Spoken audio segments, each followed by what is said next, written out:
निशा recording studio हासरे करबो नहीं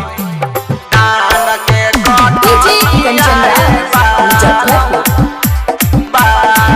mix by Ankit Babu कही कही के देला ना झूलनी आए बालम कही कही के देला ना झूलनी आए बालम करबो नहीं धान के कटनी आए बालम करबो नहीं धान के कटनी आए बालम कही कही के देला ना झूलनी आए बालम कही कही के देला ना झूलनी आए बालम करबो नहीं धान के कटनी आए बालम करबो नहीं धान के कटनी आए बालम के बालम करबो नहीं डीजे कंचन डीजे कंचन निशा रिकॉर्डिंग स्टूडियो हासरे कहियो ना हम गेलिए सैया खेताबा के यारी कादो में लेटै तै सैया 1600 के साड़ी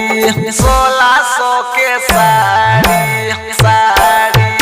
कहियो ना हम गेलिए सैया खेताबा के यारी कादो में लेटै तै सैया 1600 के साड़ी और बोली बोले के देलो ना पैजनी आए बालम बोली बोले के देलो ना पैजनी आए बालम करबो नहीं धान के कटनी आए बालम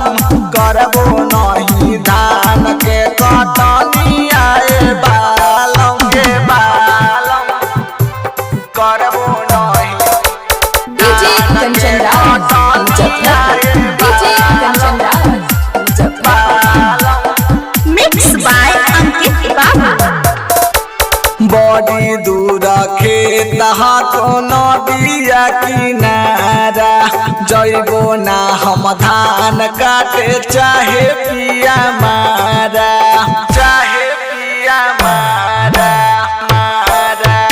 बड़ी दूर खेत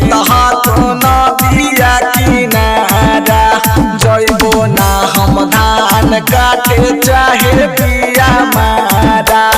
अंकित बाबू देवेला देवरा गोरी आए बालम अंकित बाबू देवेला देवरा गोरी आए बालम